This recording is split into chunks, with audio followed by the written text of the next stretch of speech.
I am Ed Lee. I serve as the Senior Director of the Alvin W. Barkley Forum for Debate, Deliberation, and Dialogue here at Emory University.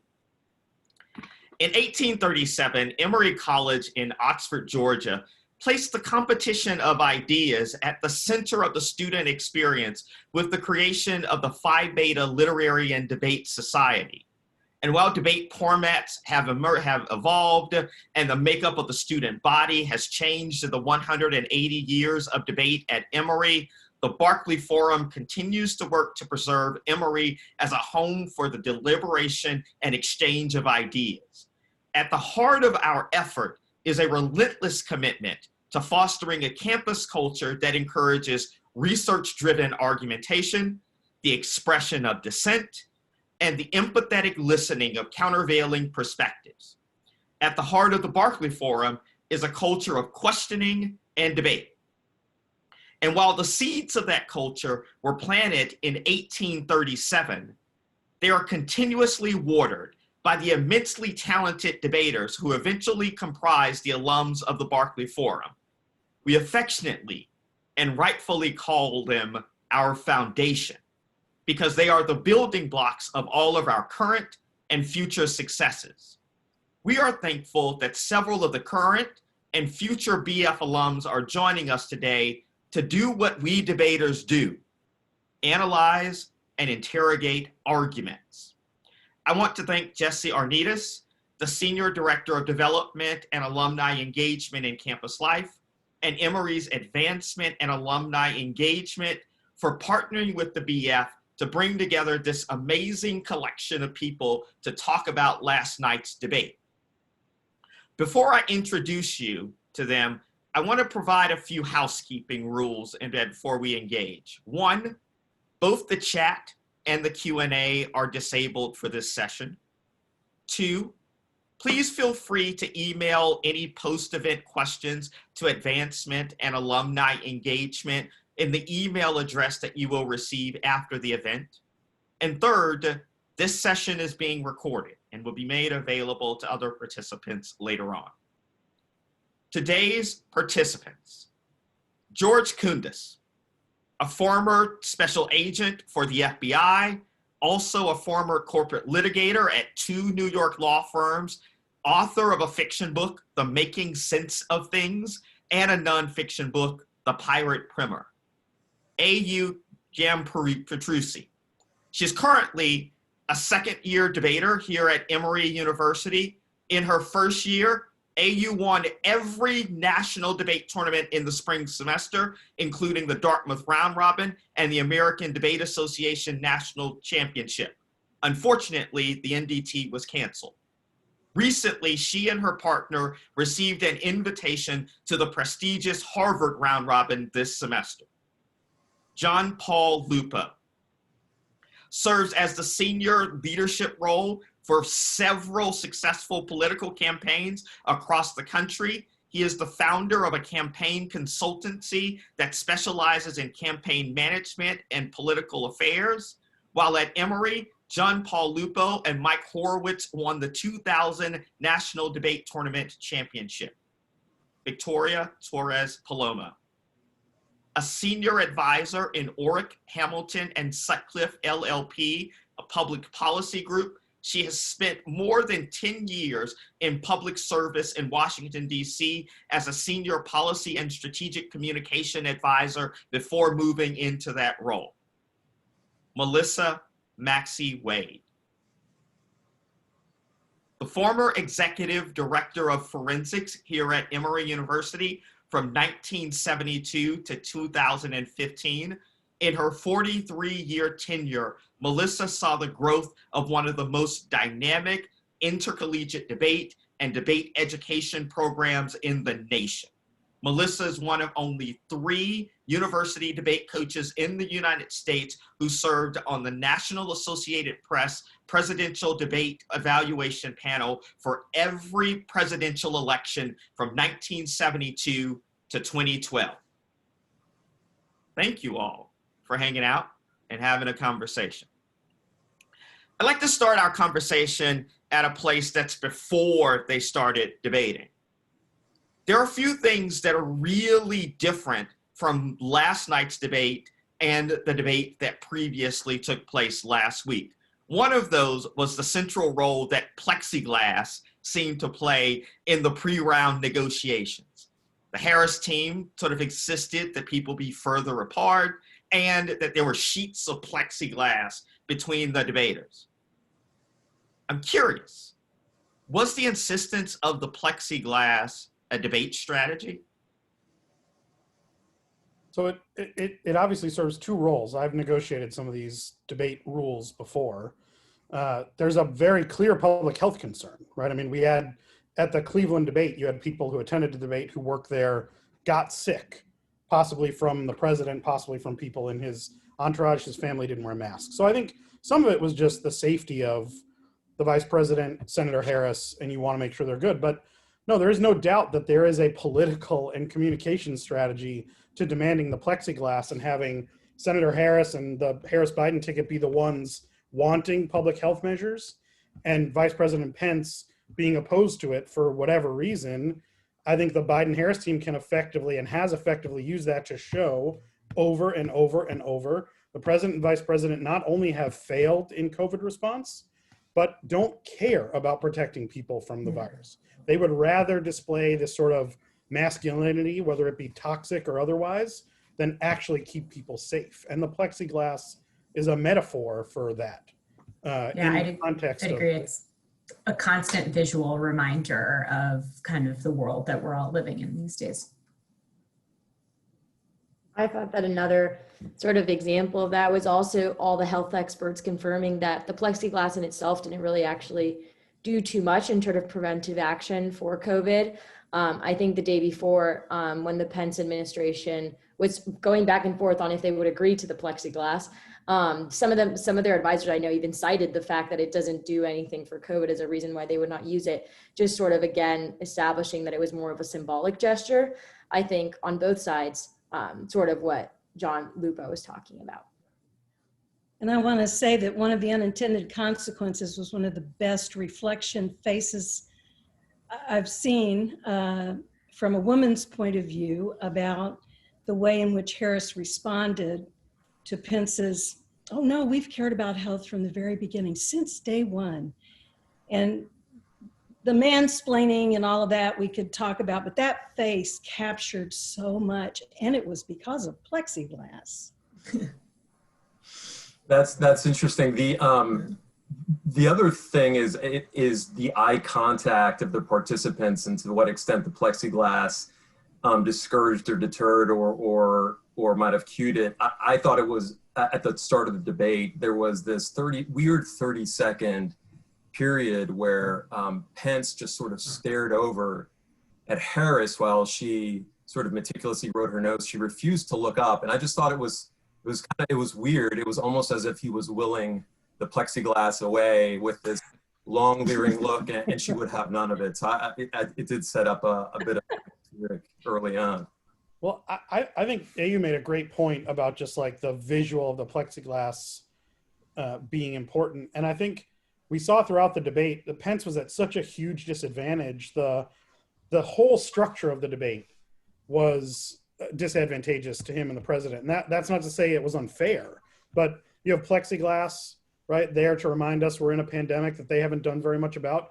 The questions themselves, the devastating facts in the questions about how many people have gotten sick and died, about how many millions of Americans are unemployed in this economy, about the possibility of losing, protections for people with pre-existing conditions, right? These aren't attacks by Senator Harris against Bush and Pence. These are facts in the questions that are being asked of the vice president. And he's a very skilled debater. We shouldn't lose sight of that. I think there are points where he did a very good job, but he was at a structural disadvantage when the debate started that made it essentially impossible for him to come out of it with a win, however you define that. Yeah, I thought early on with this plexiglass that they lost the coin toss and had no case neg. They were in such this is the existence of the plexiglass made the argument that the Harris-Biden campaign or Biden-Harris campaign wanted to make, that this is a danger, we're in a pandemic, and it was there for the entirety of the debate. But they don't even seem to care about the imagery, right? I thought it was really telling too, from beginning to end, when Douglas Emhoff, Kamala Harris's husband, came up, and Mike Pence's wife, Karen Pence, came up. Douglas Emhoff in a mask, Karen Pence not in a mask, right? It's almost like they are running full speed into this wall, and it's either going to break or kill them. But they don't seem to mind either way. They're still running full speed. No, I mean, I don't. Sorry, go ahead, Melissa. I wanted to say that there's a certain necessity here for the Trump-Pence notion, and this is clearly Trump, and Pence is a foot soldier.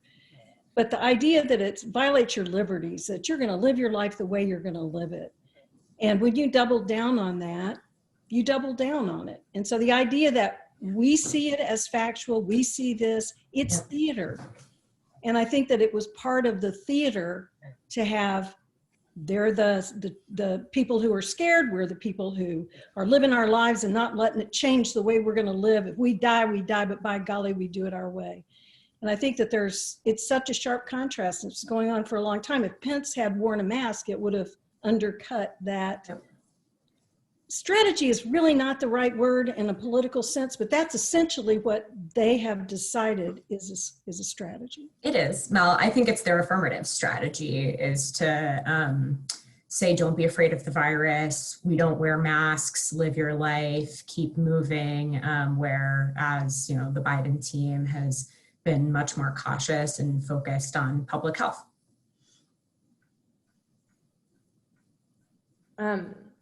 Something Ed was saying about debate analogies kind of also made me think that, I think in the context of debate, Pence lost on presumption, right? Given the devastating status quo and just there was only a risk, I think, for voters and anybody watching the debate that the Biden-Harris administration could be better in the context of unemployment and death rates and everything that's going on. And I think some powerful moments that Senator Harris definitely exploited was, I think there was a moment, when she goes if you have a pre-existing condition, they are coming for you. If you are under 26 and under your parents' healthcare plan, they are coming for you. And I think that moment, both the eye contact, just the repetition of they're coming for you, was something very powerful in terms of the COVID crisis and healthcare, and just how those two leading issues in every election are so paramount now. And I think it immediately put Pence on the defensive, and just having to defend Trump in the status quo required either pure lies or empirics, the swine flu under the Biden administration. And I think there it just got complicated because Senator Harris always bounced back on the offensive. And in the context of what was going on, and even the argument that the Trump and Pence administration is making about, trust the American people. The American people did the best they could. Always Senator Harris put him back in the defensive by just saying, you didn't give them the information to do that. So I'm not blaming the American people. I'm blaming the lack of information that you provided them to have that authority over their own decisions. And she had a hard time because his greatest argument strategy is the straw man argument. And I quit counting at 7 or 8, but the swine flu is a perfect example of that. So she not only bounced back, but she bounced back from his answering an attack that hadn't been made. Hey, if that had been bad, they would have done terribly. Well, it wasn't bad, and it wasn't what she was talking about. So that sort of strategy is a favorite of his, plus asking questions at the end descended in a different direction. But yeah, and her use of analogies was so much better. Foreign policy is like a relationship. You're loyal to your friends. You don't dump on them and embrace dictators. And everybody's sitting there going, yeah, sister, I hear, it was a good moment. She did well. What do you think, George? I was just going to say, I agree. And I think her challenge was, the embarrassment of Rich's problem, where there's so much to be said on COVID. There's so many attacks available on public health, which is where even when the conversation was ostensibly about other topics like the economy and healthcare, it was still all about COVID. And so, it's probably the case that you can inventory criticisms of Harris and her performance last night, but I have a feeling that 50% of that list, or maybe more, will just be missed opportunities, because really that was the challenge. How do I, I've got so much to work with. How do I pick and choose effectively? And for the most, I mean, she missed a couple opportunities for really good counter punches, I thought. And I'm assuming it was just, to George's point, like she had so many things in her mind that she had to get out, the list of 10 or 12. The way you go into these debates is you've got, 5 to 10 things you have to say. Doesn't matter what the questions are. You got to get those out. How many people died, unemployment, pre-existing conditions. You'll have your series of things. And I think Pence really left himself open a couple of times to attacks that probably were not on her list, and she didn't take them. I thought, and I know we're going to talk about this later, so I don't want to blow your opportunity yet, but on court packing in particular, I thought he sort of very nonchalantly just threw out there that every president who ever had a Supreme Court vacancy had nominated somebody to take the role, and they had a canned answer on Lincoln that I thought was very good. But how she's not immediate, he literally said Barack Obama nominated somebody for the seat, and she didn't immediately say, whoa, you and Moscow Mitch over there did not have a vote on that nominee. Like, how are you not? I thought that was a real significant missed opportunity. I want to push back a little bit. Over-prepare, I want to push back just a little bit.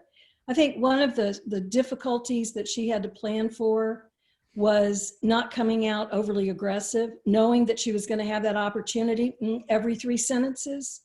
And I think choosing your battle here is really important. And she's had years to practice her artful skating of the gender stereotype. And she executed that just brilliantly. For sure. But I think there are times when it could be crushing, but letting him, I almost thought it was a strategy that she let him run with it a little bit. Oh, she's not answering. Hey, let me answer for you now. You have done 50 lifetime appointments and none of them are Black. And he goes, you see, she didn't answer the question. And it was like, it almost felt like too set up. And she might, I try to imagine that as a smart, sharp, quick woman. How does she dance every 3 sentences, deciding where she's going to pounce? I think that was probably the hardest challenge for her last night. I really do. Yeah, I agree with Mel here. I think that while it was somewhat of a missed opportunity, it's kind of technical and there are much kind of bigger picture things. Like we did nominate somebody in the Obama administration, just didn't have a vote on them.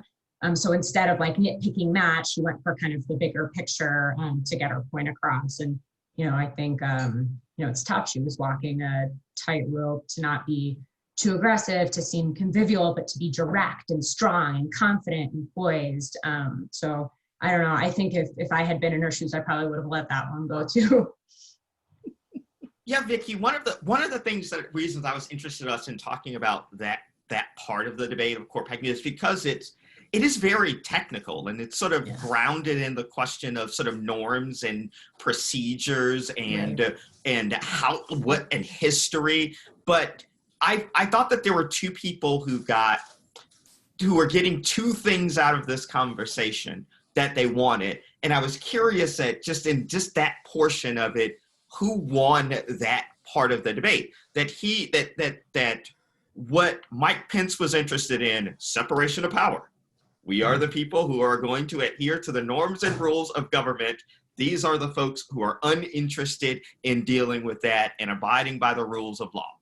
And that what Kamala Harris wanted to, as Melissa pointed to, they clearly had this setup that was there. And I thought that it was brilliant because we don't understand, a lot of us understand court packing and what it means within the context of this conversation, that she really reinterpreted the AF, if you will, that let's talk about court packing in terms of the ideological nature of the way in which you're leaning the courts and the fact that you're packing it with a bunch of white folks.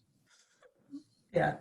Who did one side win that part of the debate over the other?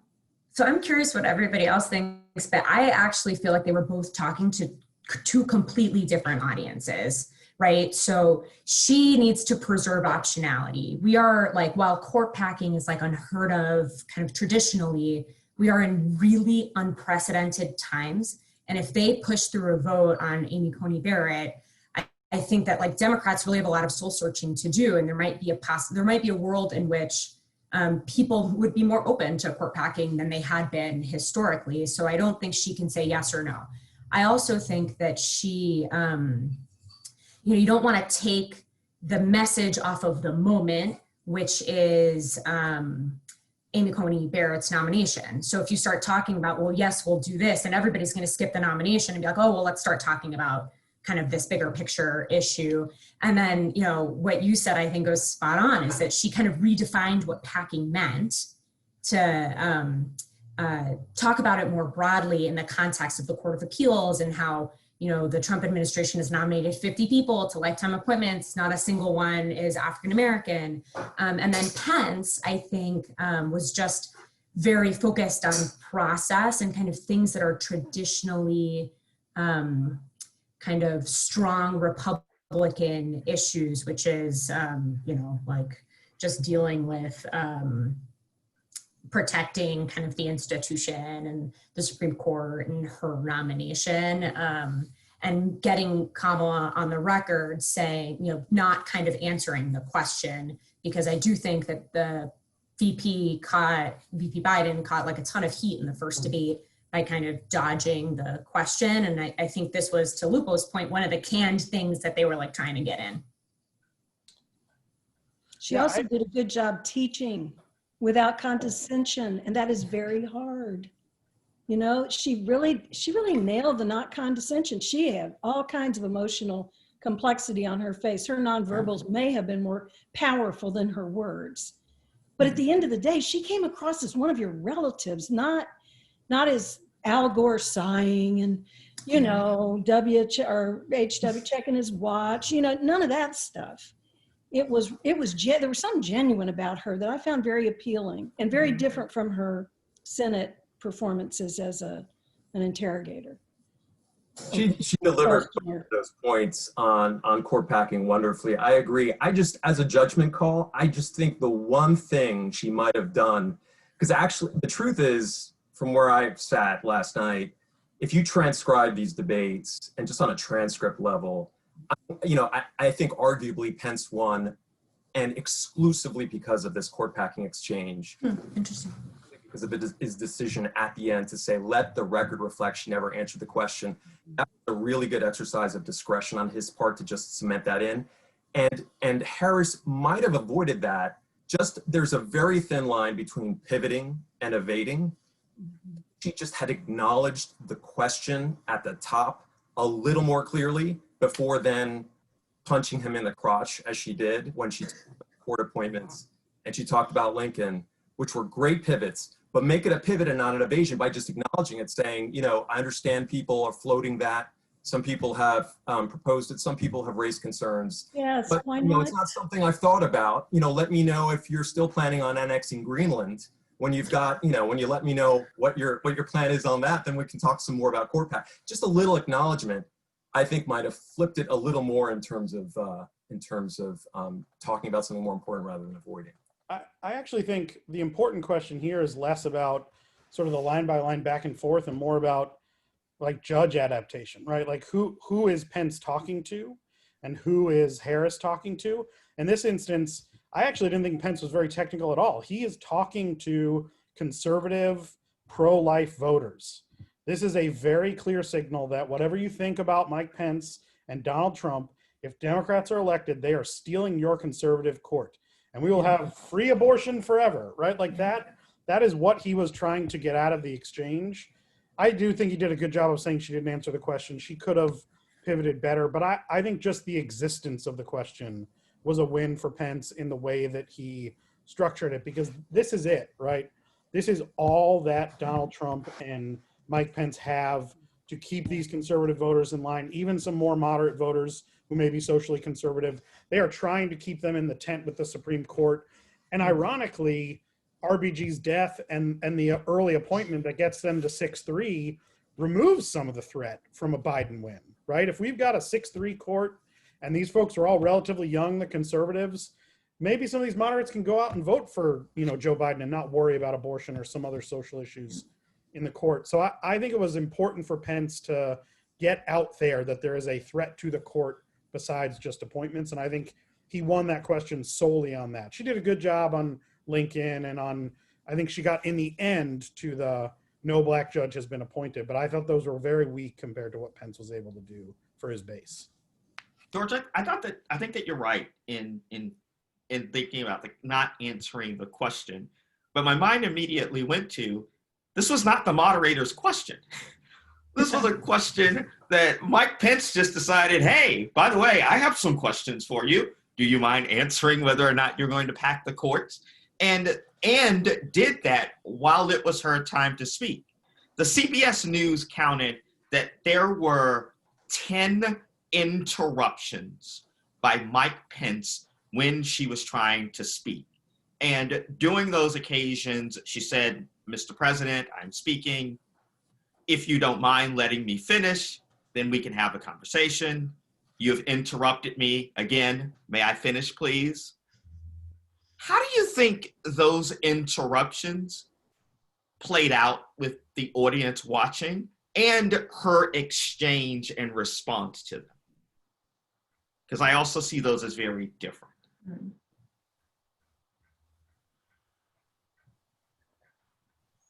The interruptions come in the wake of course, the presidential debate.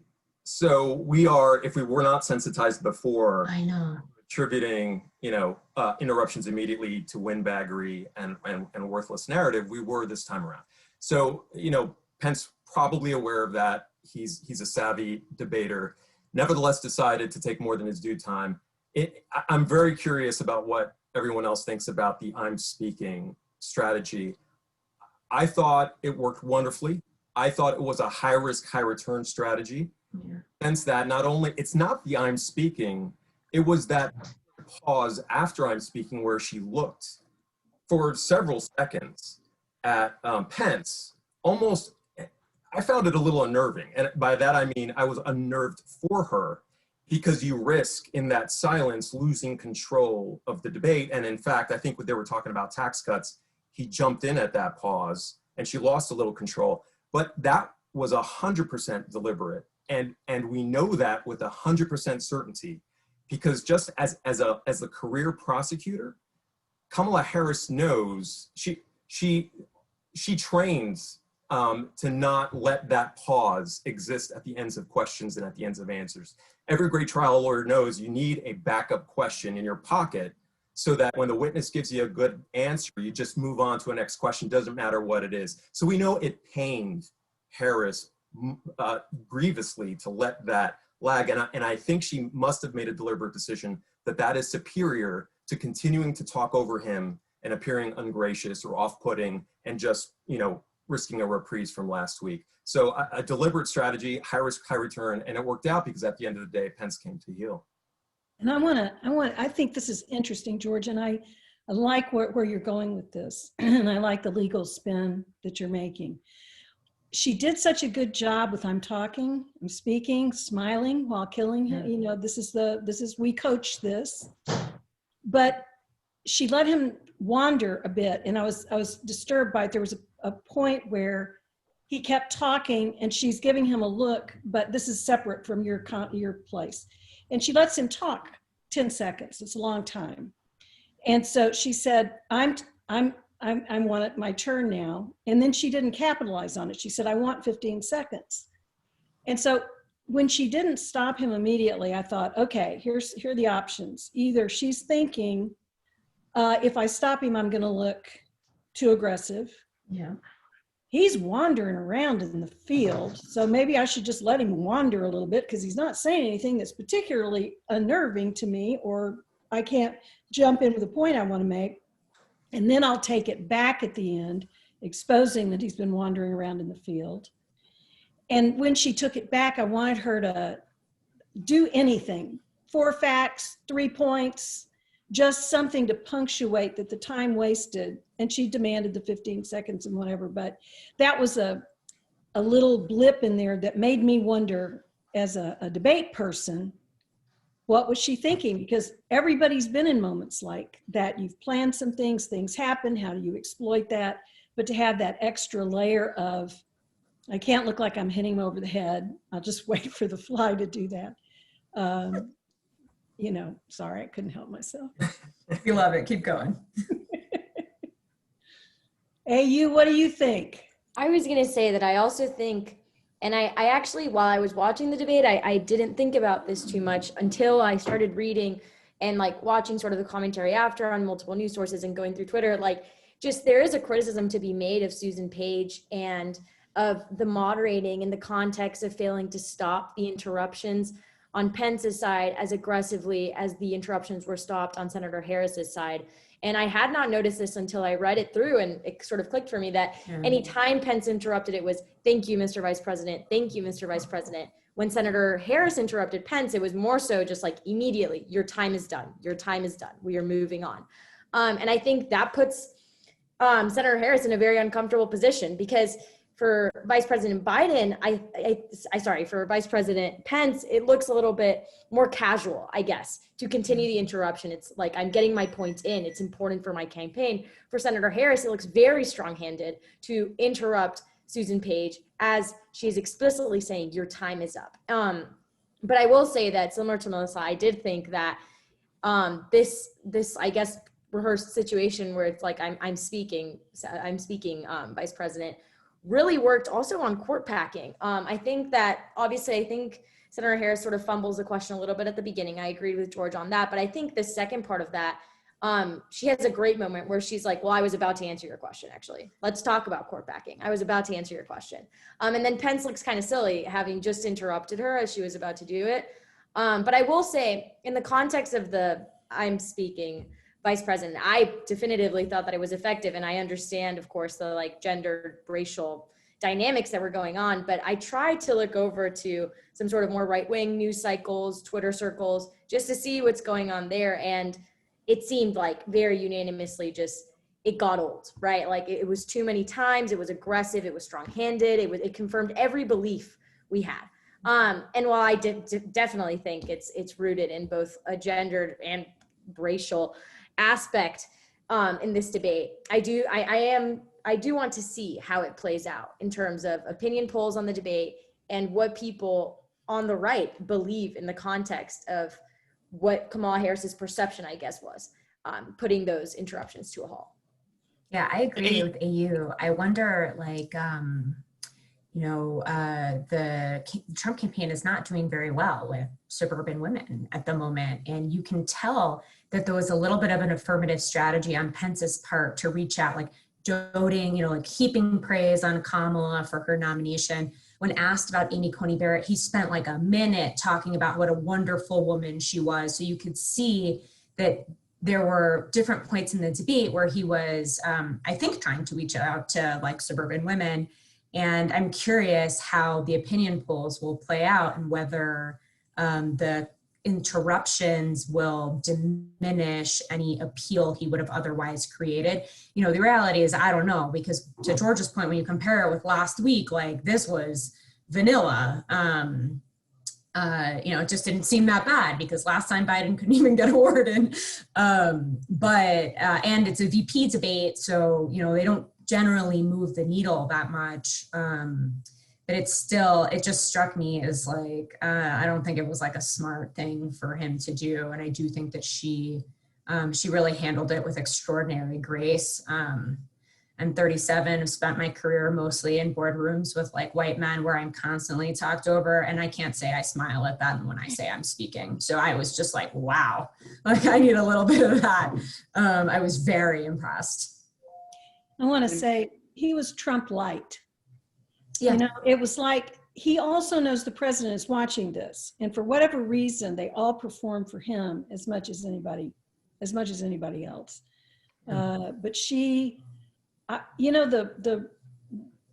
the metric for success in a VP debate is, can you be the president? Do you present some kind of image that says, if something happened, I could do this?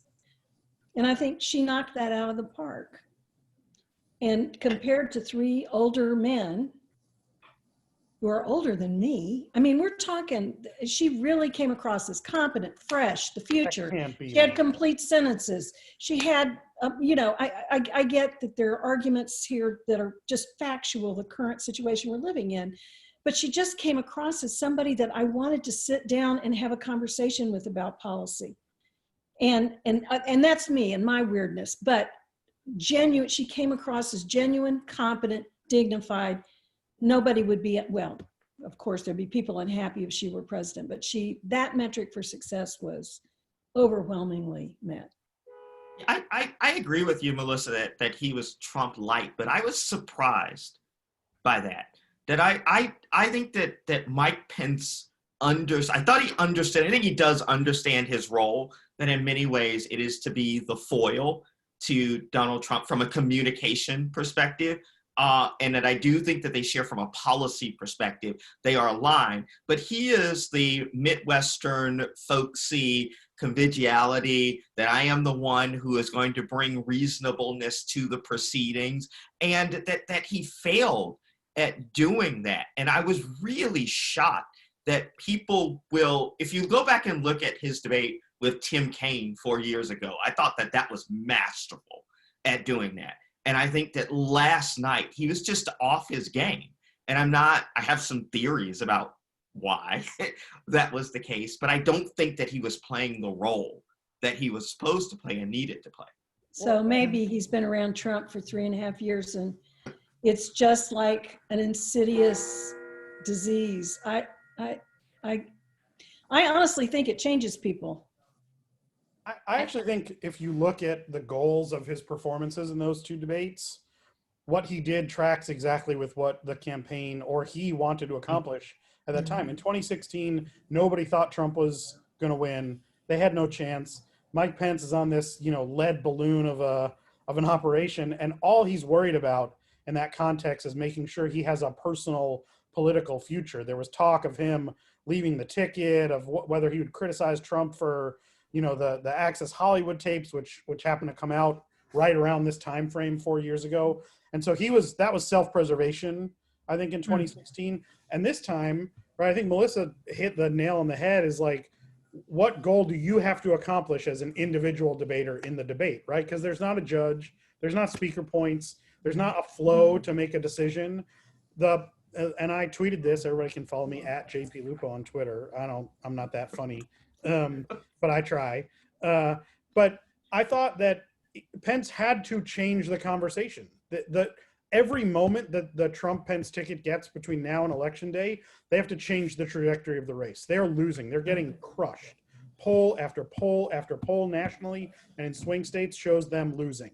So Pence had to shake it up. He should have been more polite. He definitely broke out of that mold, but he had to create a mistake moment from Senator Harris that changed the trajectory of the election. And I think that's what he was trying to do, unsuccessfully, but that's what he was trying to do in the debate. Now, Kamala Harris, and we've talked about her not taking some chances to attack. We've talked about her being a little cautious on getting more time, not wanting to seem too aggressive. On their side, they're winning. So this is a no mistake scenario, right? You've got to go in and do your job. You want to seem, likable. You want people to want to vote for you, but ultimately just don't screw up.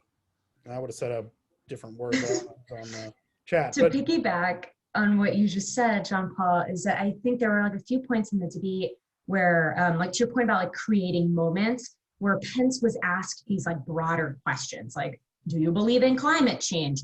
And he went immediately from like, I believe the climate there's a changing climate, but there's like no acknowledgement of science. And he goes straight to fracking, which is like the swing issue in Pennsylvania. So that's one.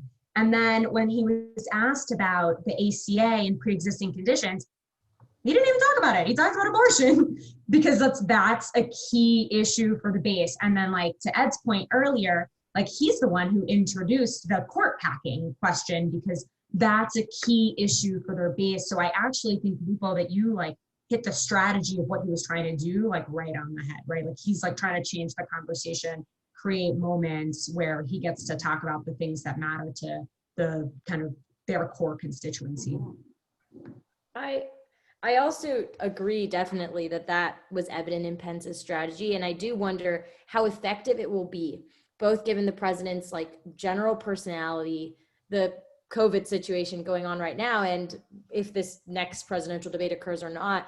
Because I will say that I know, for example, this morning, President Trump went stated that Kamala Harris was a monster, and like a lot of other different terms were used that I think were criticized from both the left and the right. I saw both that like Fox News and Megyn Kelly were like, is he trying to lose? Like, what's going on, right? Because anything Pence had established in terms of being his foil, and also I think Ed was mentioning sort of the 2016 debates, but I think anyone who hadn't had a fresh memory of the 2016 VP debates, their point of comparison is the Trump-Biden debate, right? Like any young voter, any uneducated voter, anyone who is recently sort of interested in politics only because of the 2020 election, because of COVID, because of it's so relevant in their lives right now, is not comparing it to 2016. They're comparing it to last week's debate.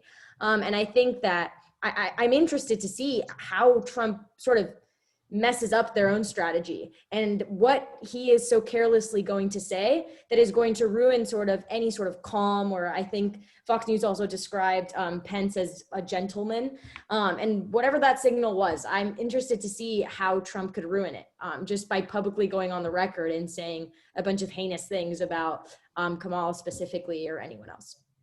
It's amazing to me that people describe Mike Pence as a gentleman. It's like he gets to wear this like Midwestern convivial vibe veil, and really like he's super sly. Like it, you know, when you listen to what he's saying, it just sounds nice because he's got this Midwestern appeal, but you're like, well, that argument, like, I'm not into that. Like, why? Like, that doesn't work for me. But it's interesting how, like, he gets to, just, you know, like, I'm surprised, like, he gets to be considered a gentleman, you know, doing the things he does. I want to say, though, he interrupted Kamala a lot and the moderator.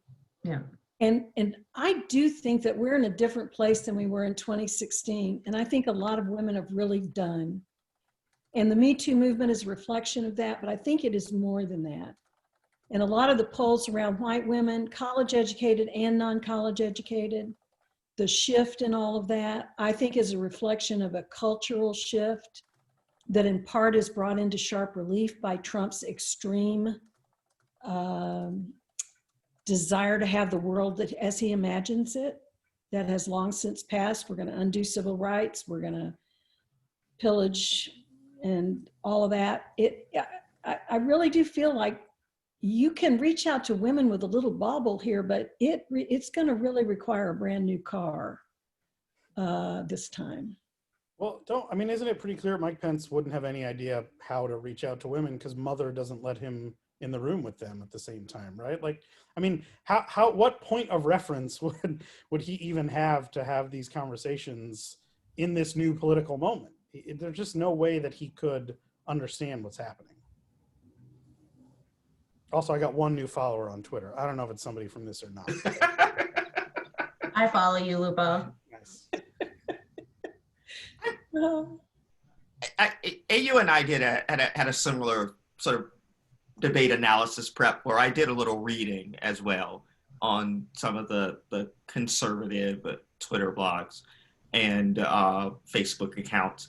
And one of I did see some of the "it gets old," but there was also reference to the nonverbals and that they were indicators of her being rude and aggressive, that they were also sort of indications of her being dismissive of what her opposition was saying.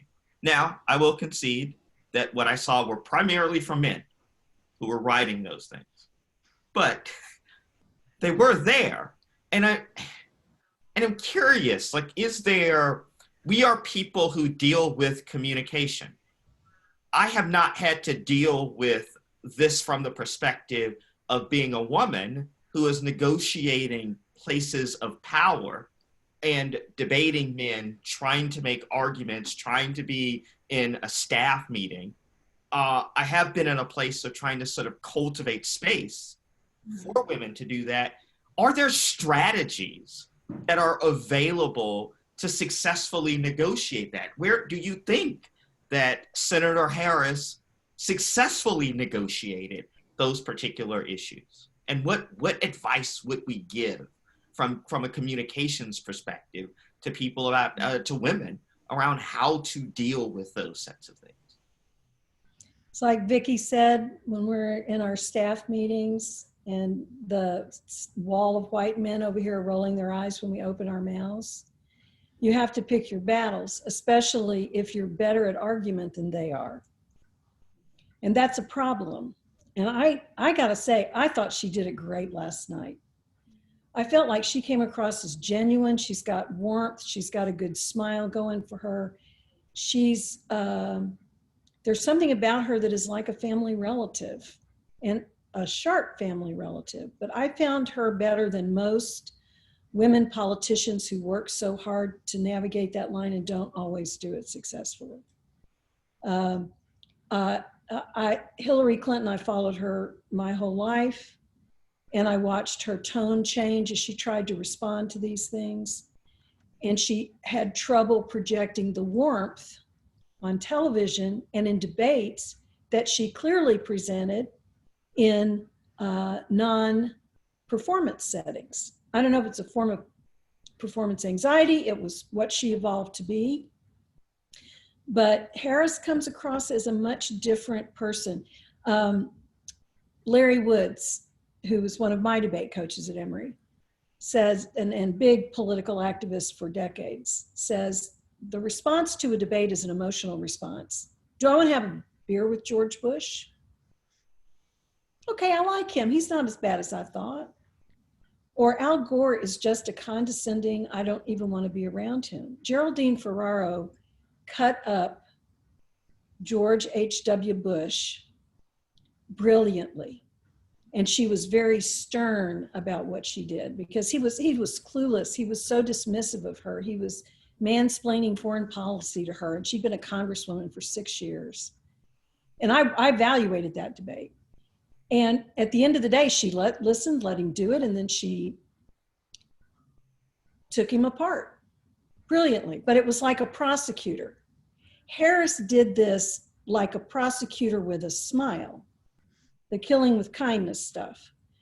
But it was genuine. It didn't feel, and I know this is not answering the question because there is no one size fits all for women in communication. The best strategy people in the Obama White House had were when a woman spoke and a man spoke over her, another woman would speak up and say, now what she just said is, and they supported each other. And it took two of them often to get their position at the table. This knows no political party or corporation or higher education or whatever. And so at the end of the day, women have to find their voice and figure out what works for them. And sometimes that's humor, but only if you can be funny. Sometimes that's really sitting on your hands until something so important happens that you have to speak. And you have to, I think it's very difficult. And I don't know, I thought after the Ferraro debate, I thought, you know what? I got 3 good women colleague friends who write in communications. We should do some piece on this and talk about ways in which women should communicate politically to get attention or to get the same kind of attention about what the content of what they were saying is versus what they were wearing or whatever. And I actually talked to 2 of these women about it, and it was a project that we've tabled for 20-something years, but at the end of the day, there's no one size fits all. And so Vicki will do it differently than I did it, than AU will do it, than Jon Paul and George do in supporting women at the table that you do. And having men as conversation partners with respect role models that for others. And the biggest problem is we don't have enough role models that we can say, I like the way she talks, I like what she did here, I like what that, point, how that was made. And I'm now moving into close to a sermon, so I'll stop. Vicki, you've had to negotiate Washington, D.C., and you've been in various organizations. And I'm curious if you have some thoughts around this. I found her nonverbals, and I'm somebody who, like, you guys have now spent an hour with me, and many of you have spent many more hours with me. I am like very nonverbal. and expressive, and you can kind of tell if I'm annoyed or not. I try to have a better poker face. Jon Paul, stop laughing.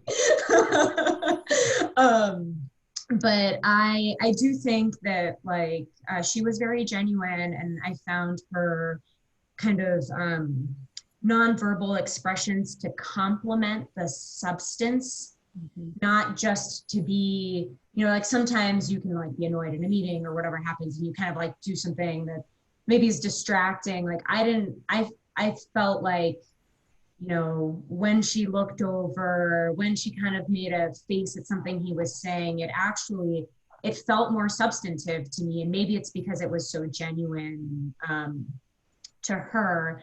And I would say, you know, I spent a little bit of time on like more conservative Twitter today, and I promised myself I wasn't going to bring it up because it frustrated me so much, but we've already mentioned Megyn Kelly once, so I'm going to go for the twofer. You know, she tweeted that Kamala should really stop making faces and take it like a woman. I was just like, hello, the sisterhood is like over here. Come join us. Like, this is where you gotta like support each other, not diminish each other. And you know, you would think that like Megyn Kelly is somebody who has like struggled with sexual harassment and a bunch of other things, would maybe like be more inclined to support a woman who is, you know, in the middle of like a historic debate. But, you know, I can't really speak to her, but I do think it's challenging. And I think every kind of woman does it differently. I would say in my own context, I've really always genuinely tried to just be myself. Like, I am most comfortable in meetings when, you know, I'm expressing myself the way that I would want to be. And, you know, DC is full of like a bunch of black suits. I like to wear color. I feel comfortable in color, so it's fine. You know, I really, when I'm weighing in or disagreeing with somebody who is my parallel, my senior or my junior, I really do try to make sure that, you know, I'm respectful in whatever that disagreement is, but that I kind of get my point across and I make my, like, you know, I prepare, like, these are like the 3 things I want to propose in the meeting. And that helps me stay focused, even when there are other things that might be distracting, you know, like bias, for example. We have about 5 or 6 minutes left. And I'm curious, do you have a piece of advice that you could provide us on how to be better at communicating, how to be better at giving a speech, how to be just better at making an argument? If there was one thing that you would suggest to the audience who is tuning in, what is a piece of advice that you would give them for improving in those areas? I'll start this one. All human communication starts with listening. And most of us listen to respond. We do not listen to understand. And if we would listen to other people to understand what they're saying, where they're coming from, with respect, then we would not need to go so quickly to judging their motives, the quality of their argument, their haircut, what they're wearing, or whatever else gets in the way of our communication. Listening to understand versus listening to respond could improve marriages, family relationships, corporate relationships, everything. Listening is the first step, and we are bad at it in this country.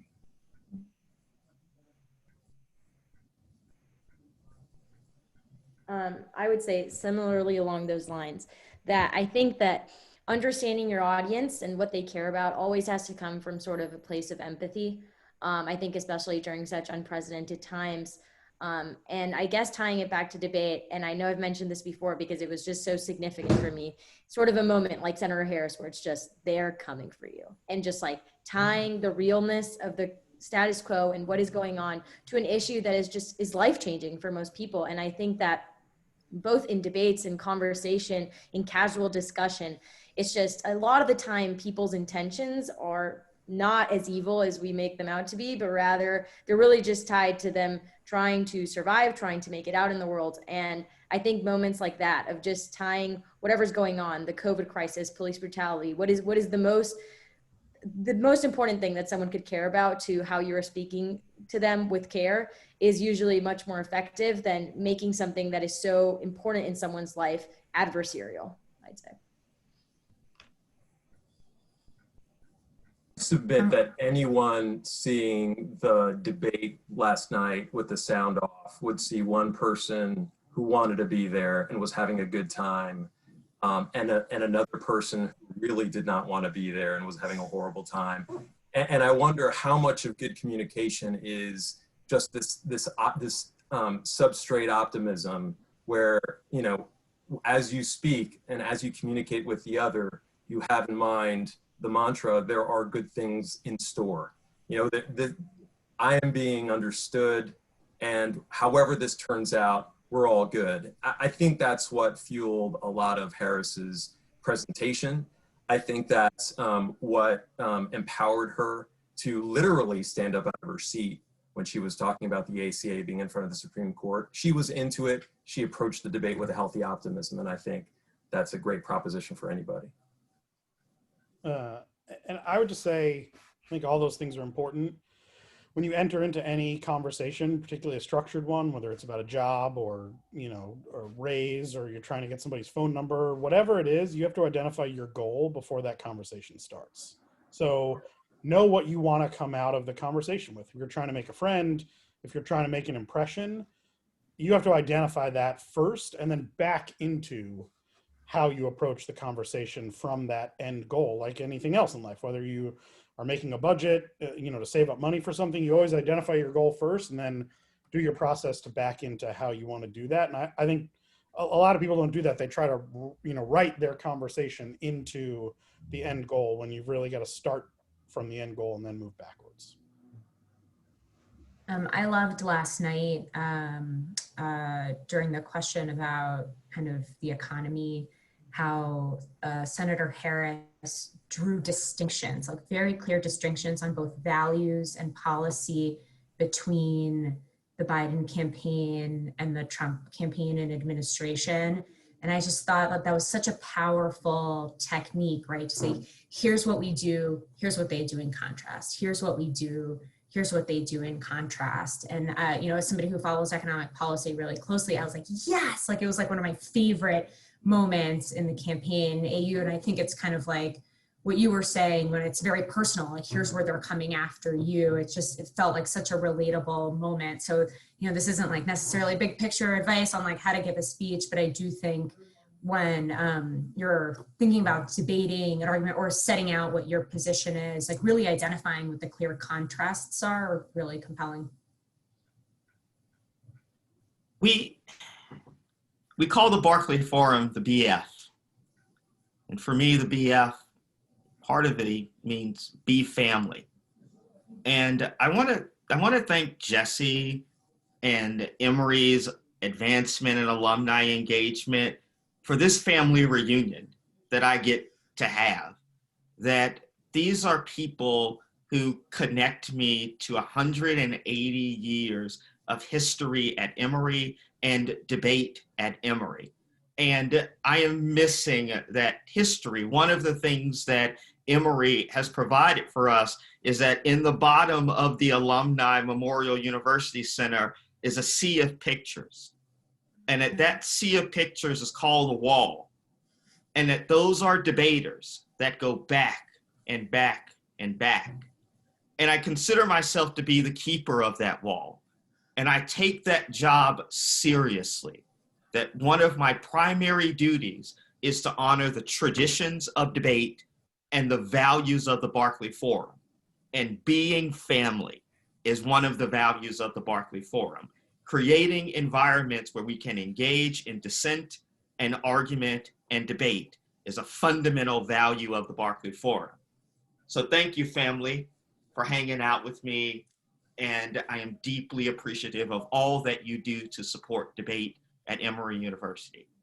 I look forward to seeing you all again, and thank you to everyone who decided to hang out with us.